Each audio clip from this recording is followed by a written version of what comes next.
তরুণরা দয়া করে মনোযোগ দিয়ে শুনেন আমি কি বলছি। একটু চিন্তা করো, তোমার জীবনের সার্থকতা কোথায়? যদি তোমার জীবন মানে হয় শুধু একটা ভিডিও গেম থেকে অন্য ভিডিও গেম, যদি তোমার জীবন মানে হয় শুধু টিভি শো এর একটা পর্ব থেকে অন্য পর্ব, তুমি কিসের জন্য চেষ্টা করছো? এতে কি আসে যায় যদি তুমি একটা ভিডিও গেমে ট্রফি জিতো অথবা 100% সিনক্রোনাইজেশন পাও? এতে কি আসে যায়? কি এমন হবে এতে? পৃথিবীর জন্য তা কোনো পরিবর্তনই আনবে না।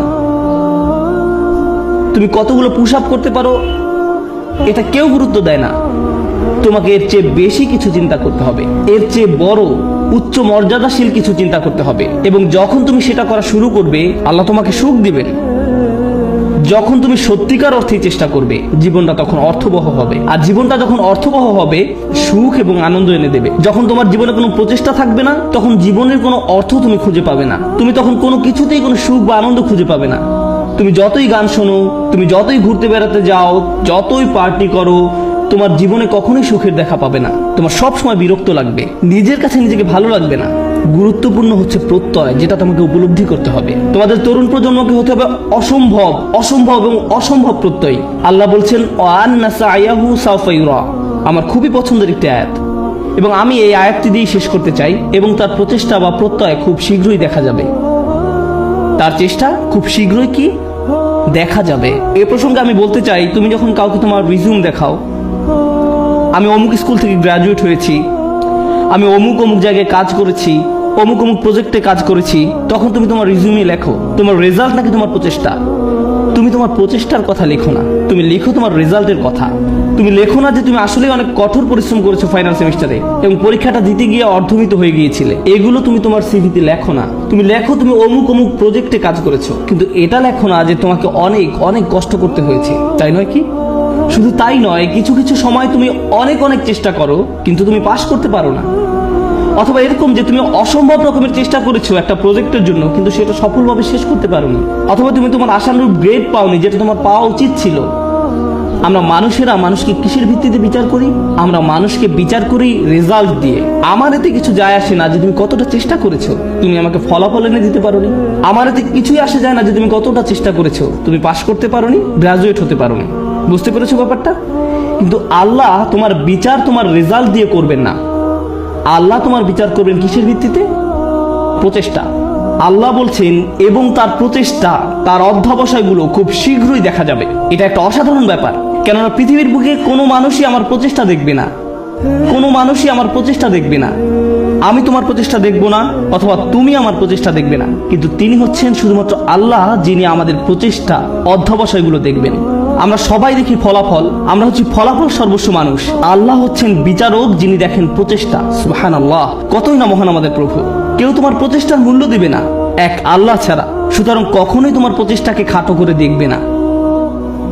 মানুষ হয়তো মূল্য দিচ্ছে না তুমি যে কাজগুলো করছো, এবং তুমিও সাথে সাথে ভাবতে শুরু করে দাও যে এগুলোর আসলেই কোনো মূল্য নেই। কিন্তু মনে রেখো, এটা মূল্যবান আল্লাহর কাছে। আল্লাহর কাছে এটা অত্যন্ত মূল্যবান। আজকের আলোচনা ওই অংশটা বিশেষভাবে বোনদের জন্য ছিল, কারণ তারা কঠোর পরিশ্রম করে এবং তাদের মনে হয় এই চেষ্টায় কোনোভাবেই কিছু হবার নয়। ছেলেরা এমন নয়, কারণ ছেলেরা কোনো খাটুনি করে না এবং তারা মনে করে যে আমি অনেক করেছি, আমি কত কঠোর চেষ্টা করেছি। ছেলেরা নিজেদের সাথে মিথ্যাচার বন্ধ করো। তোমাদের নিজেদের এটা বলা বন্ধ করতে হবে যে তুমি যথেষ্ট করেছো। তোমার অলসতা দূর করতে হবে। ভাইরা, শয়তান তোমাদের ধ্বংস করে দিচ্ছে, সে তোমাদের ধ্বংস করছে। তোমরা এত অলস। নিজেদের কাছে যুক্তি দেওয়া বন্ধ করো এবং কাজ করো, বেশি করে কাজ করো, আবেদন করতে থাকো, করতেই থাকো, অন্যদের সাথে এই ব্যাপারে কথা বলতে থাকো, নেটওয়ার্কিং করো। থেমে যে বলো না যে আমি সব রকম চেষ্টা করেছি তারপর ফল পাইনি। না, তুমি সব রকমের চেষ্টা করোনি। উদ্যম হারিও না, এটা করা তোমাদের শিখতে হবে। তোমরা তোমাদের বোনদের কাছ থেকে শিখো। তারা হলো একটু একটু অপেক্ষা করো, আমি তোমাদের ব্যাপারেও বলবো। কিছুক্ষণ পরেই তোমরা আর খুশি হবে না। তোমাদের সমস্যা কি জানো? সুখের সন্ধানের কথা এখন ভুলে যাও। তোমাদের সমস্যা হলো তোমরা সর্বদা নিজেদের ব্যাপারে অনিশ্চিত। তোমরা সবসময় ভাবছো আমি যথেষ্ট নই, বা আমি হিসেবের মধ্যেই নেই। হাততালি থামাও। তোমাদের ব্যাপারগুলো সহজভাবে নিতে হবে। তোমাদেরকে বলছি না, তোমাদের এমনিতেই সবকিছু যথেষ্ট। হালকাভাবে নাও। মাশাআল্লাহ, মাশাআল্লাহ। অপরপক্ষে তোমাদের শান্ত হওয়া দরকার। আমার এমন বন্ধুদের সাথে দেখা হয়েছে যারা ইসলাম নিয়ে পড়াশোনা করছে, তারা কোরআন শিক্ষা করছে, কিন্তু আমার এখনো সব শব্দ শিক্ষা হয় নাই। হ্যাঁ ঠিক আছে আন্টি, শান্ত হন, আপনার সব মুখস্থ হয়নি। আল্লাহ আপনাদের ফলাফলে আগ্রহী নয়। তিনি কিসের প্রতি আগ্রহী? তিনি আগ্রহী আপনার প্রচেষ্টায়। আপনার প্রচেষ্টায় ফলাফল নিয়ে উদ্বিগ্ন হওয়া বন্ধ করুন। আপনি আবার ফল নিয়ে খুব দুশ্চিন্তা করবেন না। আপনি এখনো যা জানেন না, যেটা এখনো অর্জন করতে পারেন নাই, সেটা নিয়ে আপনি বড্ড বেশি ভাবেন। অর্জন নিয়ে চিন্তা করা বন্ধ করুন এবং আন্তরিক, অকৃত্রিম, সর্বোচ্চ যতখানি সম্ভব চেষ্টা করে যায়। আমি বলছি এমনটা করলে আল্লাহর কাছ থেকে ফলাফল আসবেই, কিন্তু সেটা তার সময়সূচি অনুযায়ী আসবে, আপনার নয়। দুইজন মানুষ একদম একই পরিমাণে চেষ্টা করবে, কোনো একজন দেখা যাবে তার চেষ্টার ফলাফল নগদে পেয়ে যাবে, এবং কাউকে বছরের পর বছর অপেক্ষা করতে হবে সমানভাবে ফল পাওয়ার জন্য। এটা আল্লাহর হাতে। এজন্য আপনি বলতে পারেন না সে তো অনেক সুফল পেয়ে গেল আর আমি কিছুই পেলাম না, আমরা তো একই রকমের চেষ্টা করলাম। এটা ঠিক না, না, এটা পুরোপুরি অন্যায্য। কারণ সেই হিসেব আল্লাহর কাছে ন্যস্ত, এবং আল্লাহ শুধু এটাই দেখতে চেয়েছেন যে আপনি কতটা চেষ্টা করেন। ধরুন দুজন মানুষ একদম একই পরীক্ষা দিল। আমার ক্লাসে এমনটা ঘটেছিল, তারা একদম একই পরীক্ষা দেয়। একজন অনেক বেশি পরিশ্রম করে, সে দিন রাত সারাক্ষণ পড়াশোনা করে। এই প্রোগ্রামে আসার আগে সে আমার বন্ধু ছিল, আমরা দুজন বন্ধু ছিলাম। আমি এখন তার শিক্ষক এবং আমি তাকে বলছি যে চলো ঘুরতে যাই। না, আমাকে পড়তে হবে। আমি তোমার শিক্ষক? না, আমাকে পড়তে হবে, পরীক্ষা আছে। আমি তোমার পরীক্ষা সহজ করে নিব, আমি তোমাকে অতিরিক্ত ক্রেডিট দিব।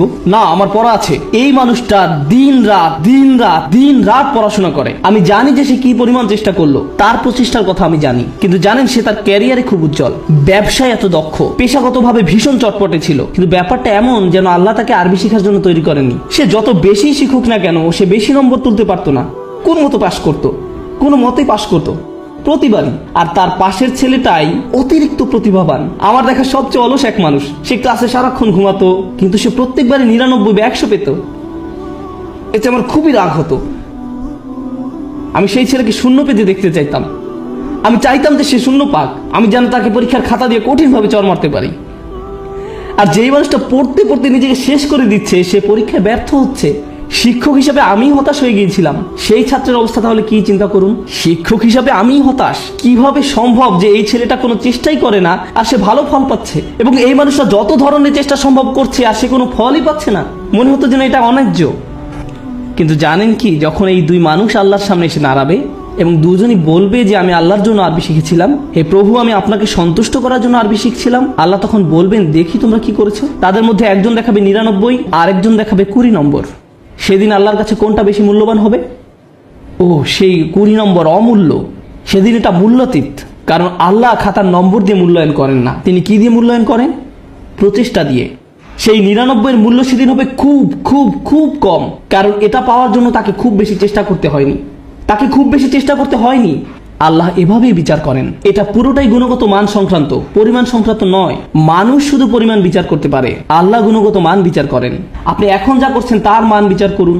আপনার যাপিত জীবনের মান নির্ণয় করুন। আপনি যেই দিনটা পার করলেন তার মান, সকালে কি ধরনের নাস্তা আপনি খেয়েছেন, আপনি কার সাথে কথা বলেছেন, আপনি কিভাবে সময় ব্যয় করেছেন, আপনি কি করেছেন, আপনার দিনের মান কেমন ছিল, সেটা আগে ঠিক করুন। এবং ইনশাআল্লাহ তাআলা তবে এই উম্মতের ভবিষ্যৎ খুব উজ্জ্বল। কারণ আপনি একবার যদি পরম সত্যের ব্যাপারে চিন্তা করা শুরু করেন এবং আপনি প্রভাব নিয়ে চিন্তা করা শুরু করেন, তবে এই ঘর থেকে নতুন চিন্তা ভাবনা আসা শুরু করবে, সৃজনশীলতা আসা শুরু করবে, নিত্য নতুন প্রজেক্ট আসা শুরু করবে, যেটা ক্রমান্বয়ে দুনিয়াকে বদলে দিতে পারে, সেটা দুনিয়াকে প্রভাবিত করতে পারে, যেমনটা আর কখনো করেনি। মুসলিম তরুণ সম্প্রদায় এটা করতেই সক্ষম। মুসলিম তরুণরা এটা করতে সক্ষম যখন তারা সঠিক সাধনার জিনিসটি খুঁজে পায়। আল্লাহ আযজা ওয়া জাল্লা এই মানুষগুলোকে, এই তরুণ সম্প্রদায়কে এই উম্মতের বীর পুরুষ করুন, যারা সঠিক সাধনার সন্ধান করে। পরবর্তী প্রজন্ম এসে যেন বলে আমি তাদের হারাতে চাই, তারা ছিল যেন স্বর্ণতুল্য মানদণ্ড। বারাকাল্লাহু লি ওয়া লাকুম। আসসালামু আলাইকুম ওয়া রাহমাতুল্লাহি ওয়া বারাকাতুহু।